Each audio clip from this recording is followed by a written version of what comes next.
오늘 하나님이 우리에게 주신 말씀 함께 보겠습니다. 요한복음 8장 3절로 5절까지의 말씀 함께 보겠습니다. 요한복음 8장 3절로 5절까지의 말씀을 같이 좀 보겠습니다.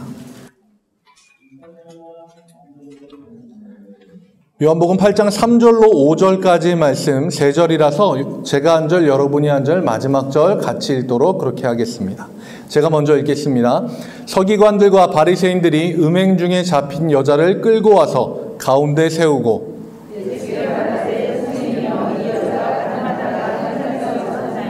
같이 읽겠습니다. 모세는 율법에 이러한 여자를 돌로 치라 명하였거니와 선생은 어떻게 말하겠나이까. 아멘.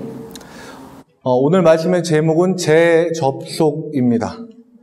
사실 오늘 말씀의 제목을 제가 정하면서 좀 오래된 영화 하나가 좀 생각이 나더라고요.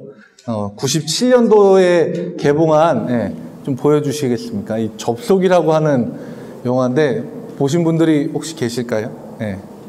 한석규와 전도연이 주연을 했었고요. 그리고 그 당시에 유행이었던 이 PC통신에 대한 게 중요한 매체가 돼서 이렇게 이야기를 끌어갔었던 영화이기도 합니다. 영화 자체도 좀 흥행에 성공을 했고, 그리고 영화도 영화인데 이 OST가 굉장히 많이 사람들에게 들려졌던 그런 것도 저는 기억이 좀 나는 것 같더라고요. 많은 이들이 코로나 이전과 이후의 삶의 모습이 달라질 거라고 예측합니다. 꼭 전문가가 아니더라도 누구나 이제는 그 정도는 예측할 수 있을 것 같아요. 무엇보다도 비대면, 온라인 이런 것들도 많아지고 지금 우리도 온라인 신방을 기획하고 또 하려고 하지 않습니까? 근데 저는 온라인과 비대면으로 인해 편해지는 것도 물론 있고 그것이 우리를 지키는 좋은 방법이기도 한데 다른 한편으로는 사람과 사람 사이에 따뜻한 만남과 정겨움 이런 것들이 마음 한켠에는 좀 그리워지기도 하더라고요. 조금 전에 봤었던 그 접속이라고 하는 영화의 마지막 부분에서도 결국에는 이 PC통신으로 서로 이야기를 나누던 것을 다 내려놓고 사람과 사람이 직접 만나기 위해 자리를 박차고 나갑니다. 사람은 결국에는 만나게 되어 있거든요. 신학자 고 가르텐이라고 하는 분은 이런 이야기를 합니다. 인생은 만남에 의해 결정된다라고 이야기합니다. 사람은 누군가와 만나고 싶어하고 그리고 그 만남을 통해서 자기의 삶에 뭔가 큰 의미를 갖고 싶어합니다. 근데 사람의 이 만남에 대한 욕구는 과연 어디에서부터 올까? 생각을 해보니까요. 태초의 관점으로 보면 아담과 하와, 하나님과 우리 그리고 아담과 하와, 인간 대 인간 사이에서도 만나면서 항상 그 만남이 완벽한 만남이었거든요. 하나님이 우리에게 그리고 우리가 하나님에게 관계를 맺고 이야기하고 모든 만남이 완벽했는데 이 만남이 딱 틀어지고 깨지는 순간이 있습니다. 그건 뭐냐면 하나님이 그만 선악과를 사람이 탐하고 그것에 욕심을 내고 그것을 가지려고 하는 순간 그 모든 관계가 다 깨지기 시작합니다. 선악과를 내가 탐한다라고 하는 얘기는 뭐냐면 선과 악에 대한 판단을 하나님이 아니라 내가 하겠다라고 하는 뜻입니다. 아담과 하와를 유혹했던 뱀도 똑같이 이야기했습니다. 창세기 3장 5절 말씀을 보면 이렇게 이야기합니다. 너희 눈이 밝아져 하나님과 같이 되어 선악을 알게 할 것을 하나님이 아실 거다. 근데 아담과 하와는 이 이야기를 듣고 이걸 먹으면 우리가 하나님과 같이 될 수 있다. 우리가 선악을 판단할 수 있다라고 생각을 하고 알고 있으면서 그 열매에 손을 댔습니다. 그 결과 하나님과 우리와의 관계가 불순종으로 인해 깨지고 인간과 인간과의 관계도 깨져버렸습니다. 당장에 아담이 발뺌하지 않습니까? 하나님께 질책을 받자 하나님이 저에게 주신 저 여자가 먹으라 그랬습니다. 관계가 깨어지는 겁니다. 그리고 인간은 자기가 진짜로 선악을 아는 줄로 착각하고 살아갑니다. 자신의 삶에 선과 악을 판단해 줄 하나님과의 원활한 관계가 없기 때문에 자기 혼자서 판단하기 시작하는 겁니다. 사사기 17장과 21장에 동일하게 반복되어 나오는 말씀이 있습니다. 뭐냐 하면 이스라엘의 왕이 없으므로 사람이 각기 자기의 소견에 옳은 대로 행하였더라라고 합니다. 이건 단순히 사사기에만 한정된 이야기가 아니라 사람이 자기 안에 진짜 왕이 없으면 자기가 왕이 되어서 모든 걸 자기가 다 판단하기 시작한다는 겁니다. 나에게 좋은 게 선이야. 나에게 좋은 게 그게 옳은 거야 라고 주장하면서 자기 안에 자기가 하나님이 되어서 살아갑니다. 그런데 하나님과의 관계가 끊어졌다라고 하는 건 그냥 선과 악에 대한 판단을 내가 한다. 이게 아니라 벼랑에 매달려서 생명줄 하나 잡고 있는 사람이 스스로 그 줄을 잘라버리는 것과 같습니다. 무엇이 죄고 무엇이 선이고 이것을 판단할 수 없는 기준이 되면서 죄를 죄가 아닌 것으로 여기게 되고 자기가 그 죄를 누리면서 살아가게 됩니다. 죄의 결과는 죽음밖에 없는데 스스로 하나님이 되어서 내가 판단하는 게 옳아라고 하면서 죄를 계속해서 반복해서 저지를 수밖에 없는 인간은 하나님과 관계가 끊어진 것 그 이상 생명줄을 자기 손으로 끊어버린 꼴이 되고 말았습니다. 그런데 하나님은 인간을 쉽게 포기할 수 없었습니다. 그래서 인간에게 먼저 손을 내밀어 주시죠. 제사장 나라인 이스라엘이라고 하는 나라를 선택해서 그 나라 백성들에게 율법이라고 하는 걸 줍니다. 자, 율법이라고 하는 걸 줄 테니까 이걸 기준 삼아서 죄와 죄가 아닌 것, 선한 것과 악한 것을 판단해. 그리고 그 율법만 준 게 아니라 그것으로 판단해서 그것으로 볼 때 죄라고 하는 걸 저질렀으면 그 죄를 해결할 수 있는 문제도 더불어 같이 주십니다. 죄가 있는 자 희생제물에다가 그 죄를 다 전가하고 그 제물이 죽는 걸 보면서 아, 내 죄가 이렇게 심각하구나 깨닫고 그러면서 다시 한번 하나님과 관계를 다시 맺도록 하는 것. 그게 하나님이 주신 완벽한 또 하나의 방법이었습니다. 그런데 사람이 참 이상한 게요. 죄를 그렇게도 좋아합니다. 죄에 대한 끝없는 욕망이 있습니다. 하나님을 향한 욕망보다 죄에 대한 열망이 더 크고 죄가 우리에게 주는 즐거움이 더 커서 그것을 향해 끝없이 빨려갑니다. 하나님이 분명히 자 율법을 주고 이걸 가지고 너희 스스로 판단해봐. 이게 죄인지 죄가 아닌지. 그런데 그것을 나에게 들이밀고 내가 이게 죄인가 아닌가를 판단하는 게 아니라 이걸 가지고 다른 사람에게 적용해서 너 이거 죄야. 너 이거 죄가 아니야. 다른 사람을 판단하기 시작했습니다. 하나의 도구로 주신 건데 이걸 통해서 하나님과 다시 관계를 맺으라고 주셨는데 이것마저도 죄의 도구로 활용해서 끊임없이 죄를 저지르면서 하나님과 관계를 계속해서 거부하고 있는 사람의 모습을 하나님이 보셨습니다. 그리고 그 죄를 정말로 이제는 완벽하게 끝낼 수 있는 하나의 길을 다시 제시해 주십니다. 자기가 정한 희생 제물의 제도 안으로 본인이 들어오십니다. 시간 바깥에 있는 분이 인간의 육신이라고 하는 제한된 시간 안으로 본인이 들어오십니다. 그래서 죄가 없는 분이 다른 모든 사람의 죄를 지고 대신 죽는 것. 그걸로 모든 죄의 문제를 끝내셨습니다. 이로써 인간에게는 더 이상 희생제물은 필요 없습니다. 죄값을 치르는 유일한 방법은 이미 치러졌으니까 그게 나를 위한 것이라고 믿기만 하면 됩니다.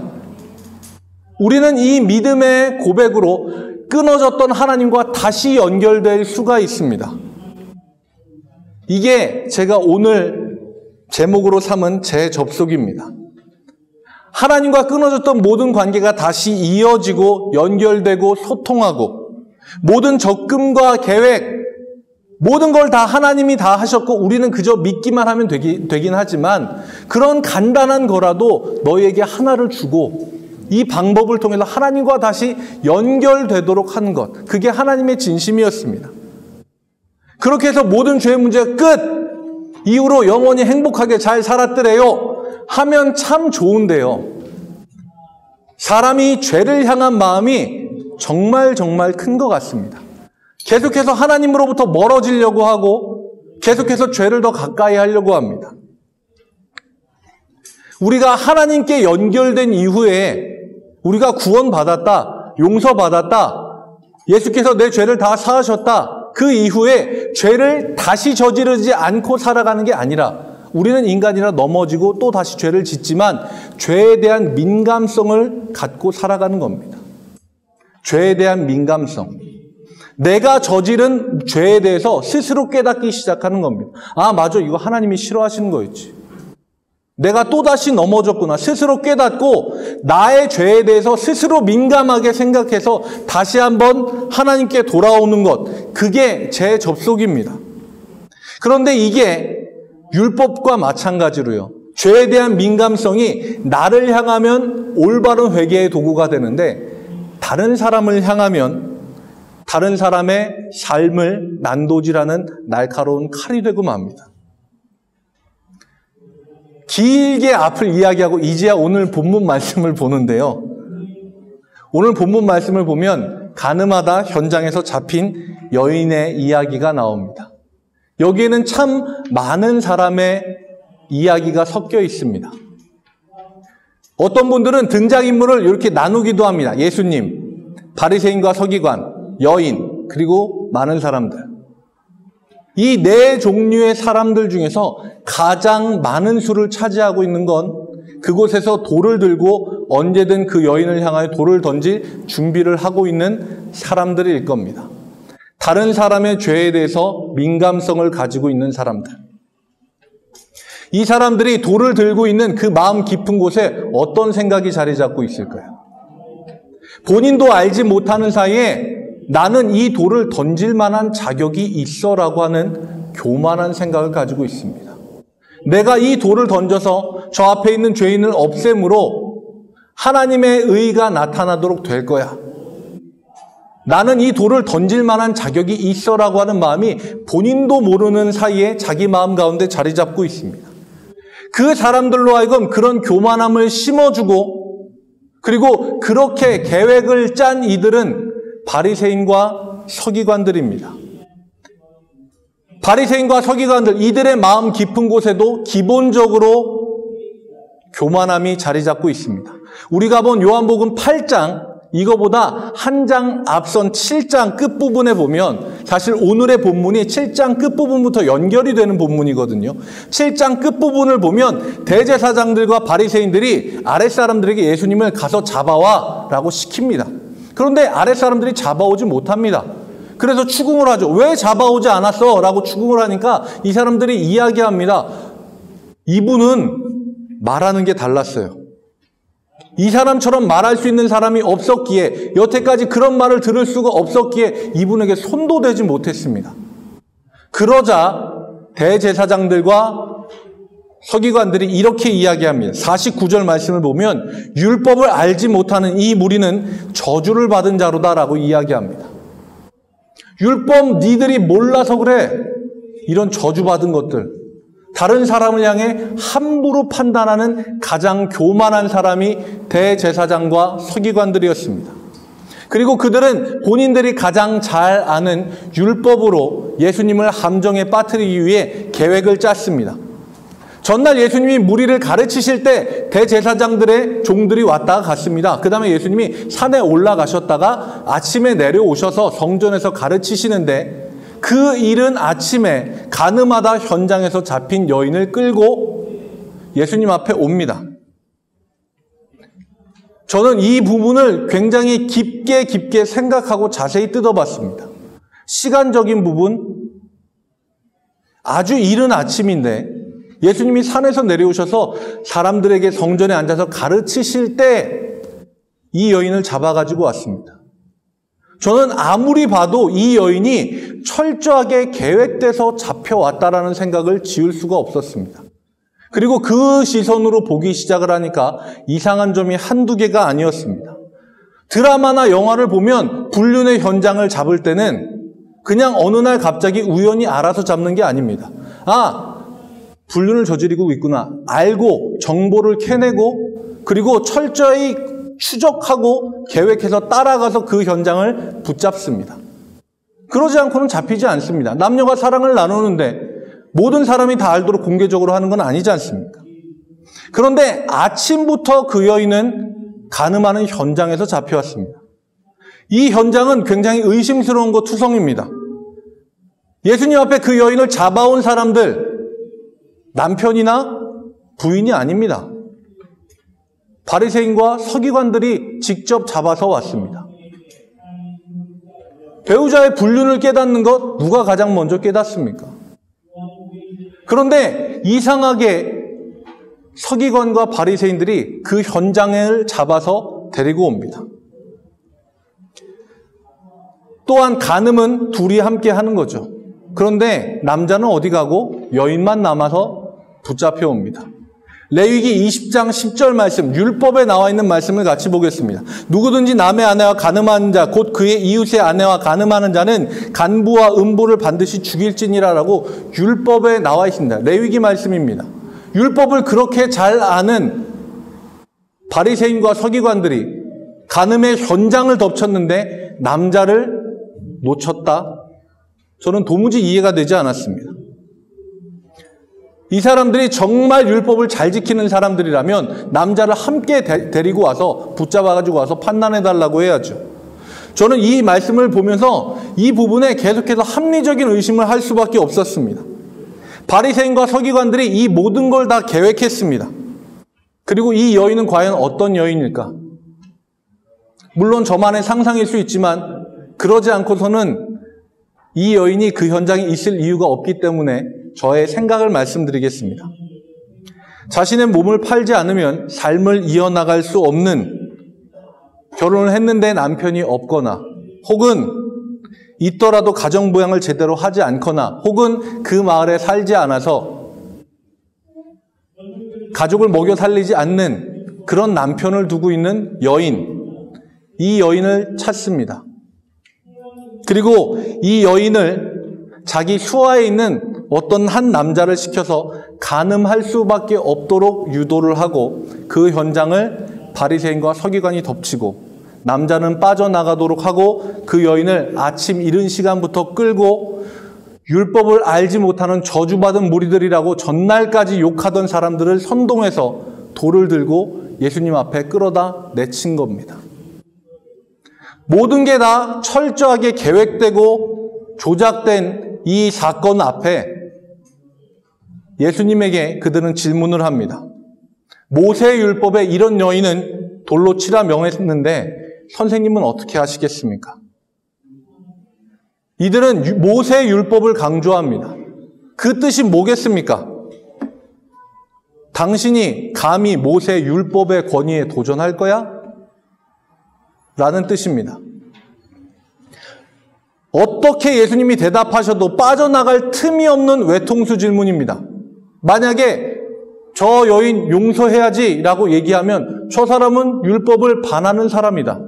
저 사람도 같이 돌로 쳐라. 돌 든 김에. 할 수 있는 상황입니다. 그렇다고 그 여인을 향하여 돌을 쳐라. 어제까지는 사랑 얘기하더니 뭐야 이게. 당신 뭐 하는 사람이야? 예수님의 권위를 완전히 바닥까지 떨어뜨릴 수 있는 완벽히 설정된 상황이었습니다. 이 모든 걸 아주 간단하게 설명합니다. 6절 말씀에 그들이 이렇게 말함은 고발할 조건을 얻고자 하여 예수를 시험함이러라. 모든 상황을 조작하고 완벽하게 세팅해서 예수님 앞에 던져놓습니다. 그때 예수님은 어떻게 대답을 하실까요? 제가 전에 같은 본문으로 말씀을 전할 때 얘기했었던 부분입니다. 이때 흥분을 한 군중들은 귀에 들리거나 눈에 보이는 게 없었을 겁니다. 그 중에 누군가가 쳐라 소리만 나오면 당장 돌을 던질 기세죠. 그런 상황에서 예수님은 너희 중에 죄가 없는 사람이 돌로 쳐라 이렇게 얘기하시지 않으셨어요. 앞에가 설명이 너무 길어서 뒤에 쳐라만 들리거든요. 그래서 예수님은 대답하시오 라고 요구하는 그 사람들 앞에서 몸을 굽혀서 땅바닥에 글을 씁니다. 뭐라고 쓰셨는지 성경에 나와 있지 않습니다. 왜냐하면 안 중요하니까요. 뭘 쓰셨는지 그 내용이 중요한 게 아닙니다. 예수님이 몸을 굽혀서 땅에 글씨를 쓰셨다는 사실이 중요한 겁니다. 흥분한 사람들이 흥분을 가라앉힐 시간을 주신 겁니다. 와, 뭔가 대답을 요구합니다. 대답하시오. 근데 대답은 안 하고 딴짓합니다. 그러면 뭐야, 저 사람 뭐 하는 거야? 그때 예수님이 이야기하시죠. 너희 중에 죄가 없는 사람이 돌로 먼저 쳐라 라고 이야기합니다. 예수님의 이 말씀은 앞장인 7장 19절 말씀과도 연결이 됩니다. 7장 19절에서 이야기합니다. 예수님이 하신 말씀입니다. 모세가 너에게 율법을 주지 아니하였느냐? 너희 중에 율법을 지키는 자가 없도다. 우리 중에 율법을 지키는 사람 아무도 없어. 사건 조작하고 사람을 끌고 와서 내치고 스스로 의롭다고 돌을 들고 있는 너희 중에 의로운 사람 아무도 없어. 전날 이미 이렇게 이야기하시고 다음날 다시 얘기하시는 겁니다. 너희 중에 죄가 없는 사람이 먼저 돌로 쳐라. 예수님은 거기 있는 여인에게 죄가 없다고 하신 게 아닙니다. 율법을 조금도 어기지 않으셨습니다. 오히려 율법에 어긋난 이들을 예수님은 거룩하게 고발하십니다. 너희 중에 죄가 없는 사람이 누가 있어? 라고 이야기하는 겁니다. 그리고 예수님은 다시 땅에 몸을 굽혀서 글씨를 쓰십니다. 그 이유는 사람들에게 생각할 시간, 그 자리를 떠날 시간을 주신 겁니다. 그 시간 동안 사람들은 자기 머릿속에 떠오르는 생각들이 있었겠죠. 이 사건을 어떻게 설명합니까? 예수님이 심리전의 달인이어서 흥분한 사람들을 잠깐 흥분을 가라앉히고 킬링 멘트 하나 딱 던지고 다시 시간 주고 예수님이 심리전으로 밀고 당겨서 그 사람들을 조종한 거 아닙니다. 예수님의 말씀에는 그 자체로 권위가 있습니다. 능력이 있습니다. 그래서 하나님의 역사로 그 사람들이 자기의 죄를 돌아보고 스스로 돌을 내려놓고 어른부터 아이까지 다 그 자리를 떠나기 시작합니다. 그때서 예수님은 고개를 드시고 그 여인을 보고 이렇게 이야기하십니다. 10절 말씀입니다. 여자여, 너를 고발하던 그들이 어디 있느냐? 너를 정죄한 자가 없느냐라고 이야기하십니다. 여기에서 예수님은 같은 말을 2번 반복하십니다. 고발과 정죄입니다. 고발은 범죄 사실을 알리고 신고하는 거고 정죄는 죄가 있다고 단정하는 겁니다. 설교 앞부분에 길게 이야기했습니다. 하나님의 구원의 계획은 예수님이 모든 죄를 해결하셨다라는 겁니다. 그런데 끊임없이 사단은 우리에게 계속해서 고발하고 정죄합니다. 모든 죄를 사함받았다고? 회개 기도하고 그 다음에 돌아 나오면서 무슨 생각했어? 집에 돌아와서 무슨 얘기했어? 네가 과연 죄가 없어? 라고 계속해서 우리 마음에 고발을 합니다. 너 죄가 있잖아. 남들은 모를 뿐 너는 알고 있잖아. 네가 죄인인 거. 계속해서 우리를 정죄하고 고발합니다. 그게 사단이 하는 역할입니다. 그런데 우리는 이 말씀을 보면서 깨달아야 됩니다. 그 여인과 예수님 둘밖에 없을 때, 우리가 예수님 앞에 나와서 서고 예수님이 우리와 마주 서셨을 때 우리 앞에 우리를 고발하더니 우리를 정죄하던 모든 악한 세력은 사라지고 없습니다. 오직 주님과 나뿐입니다. 그리고 예수님은 11절 말씀에서 이렇게 이야기하시죠. 나도 너를 정죄하진 않으니 가서 다시 죄를 범하지 말라. 예수님의 이 말씀 한마디에는 엄청난 의미가 담겨 있습니다. 하나님의 절대적인 법이 있습니다. 모든 죄는 반드시 죄값을 치른답니다. 이건 하나님의 법일 뿐만 아니라 우리가 그냥 살아가는 일반 세상에서도 마찬가지입니다. 무언가 잘못을 저지르면 거기에 대해 책임을 지죠. 그런데 내가 만약에 그걸 봐준다라고 하면 그 책임이 없어지고 피해 사실이 없어지는 게 아니라 그 피해 사실과 어려운 상황을 내가 감당하겠다라고 하는 겁니다. 봐주겠다, 없던 일로 하겠다라는 의미는 그겁니다. 제 어렴풋한 기억으로 초등학교 2학년, 대략 9살에서 10살 정도로 기억되는 때입니다. 그때 동네 형들, 나이가 많아봐야 4학년, 5학년 됐던 그 형들하고 동네에서 분수불꽃이라고 하는 걸 갖고 놀았습니다. 요만한데요. 이걸 불을 붙이고 땅바닥에 놓으면 분수처럼 확 올라오는 거예요. 근데 이걸 한 2번 정도 하니까 처음에는 신기하고 재밌었는데 재미가 없더라고요. 그래서 그 다음에 한 게 뭐냐면 불을 붙여서 공중으로 확 던지는 겁니다. 그럼 얘가 의외로 추진력을 좀 받아서 이리저리 좀 날아다니다가 툭 떨어지는 겁니다. 근데 그게 재밌었어요. 그래서 너도 나도 한 번씩 다 던졌습니다. 근데 제 차례가 돼서 제가 던지는데 위로 던지면 참 좋은데 이걸 옆으로 던졌어요. 그래서 그게 슉 날아간 데가 어디냐면 저희가 놀던 놀이터 옆에 집 열린 창문으로 들어갔습니다. 안에서는 비명소리가 났고 저희는 다 도망갔습니다. 다 도망가서 여기가 어디야 라고 생각이 될 때까지 도망간 다음에 같이 도망가서 숨어있던 형이랑 이야기했어요. 우리 돌아가야 되는 거 아니야? 잘못했다 그래야 되는 거 아니야? 근데 그 형이 네가 그랬잖아. 네가 가. 제가 갔습니다. 죄송하다고 이야기하려고 그 집 문을 두들겼어요. 아저씨가 나왔는데 엄청 무섭게 생겼습니다. 옛날 아저씨들은 왜 다 그렇게 생기셨나 모르겠어요. 머리가 이만큼까지 시원하게 이렇게 벗겨주신 분이 그 러닝에다가 그 체크무늬 반바지를 여기에 이렇게 걸치시고 배를 이렇게 내밀고 문을 여시더라고요. 그래서 너무너무 무서웠는데 도망쳐도 죽을 것 같아서 얘기를 했습니다. 그런데 그 아저씨가 그래? 하고 꿀밤을 한 대 딱 때리시고 가? 그러시더라고요. 제가 그래서 괜찮으세요? 2학년짜리가 그 와중에 괜찮으세요? 물어보니까 그분이 하신 얘기가 괜찮아. 밥 먹다가 그게 들어와서 놀라긴 했는데 내가 그걸 집어들고 창문 밖으로 도로 던졌어. 괜찮아. 그러시더라고요. 지금 돌아와서 생각을 해보면 같이 식사를 차리고 앉아서 식사하려던 그 아내분은 얼마나 놀라셨겠습니까?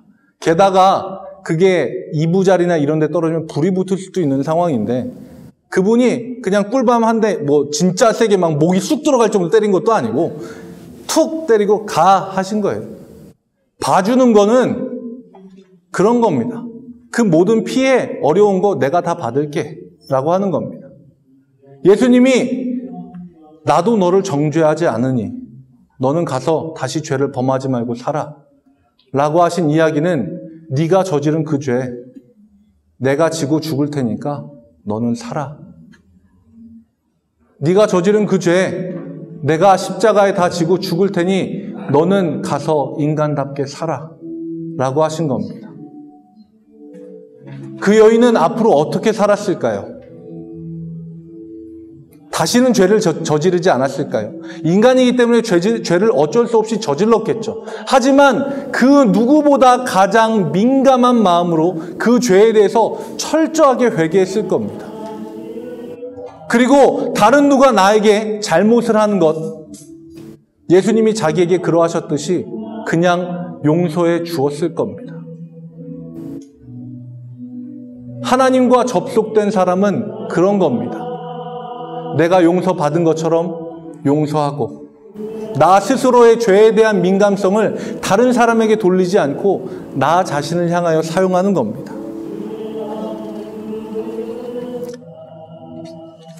말씀을 정리하겠습니다.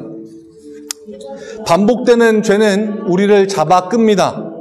그런데 우리는 그럴 때 하나님의 사랑을 기억해야 합니다. 예수님의 사랑이 어둠으로 끌고 가던 우리를 빛으로 다시 끌어오십니다. 예수님과 함께라면 결코 우리에게 정죄함이 없습니다. 끊어졌던 우리가 다시 하나님과 이어지는 것 오직 예수 그리스도밖에 없습니다. 그 예수 그리스도의 은혜로 내 안에 올라오는 죄의 욕망들을 누르고 삶의 모든 순간 죄와 싸워 하나님과 접속이 끊어지지 않는 오교회 성도들이 되시길 주님의 이름으로 축복합니다. 함께 찬양하고 또 기도하겠습니다.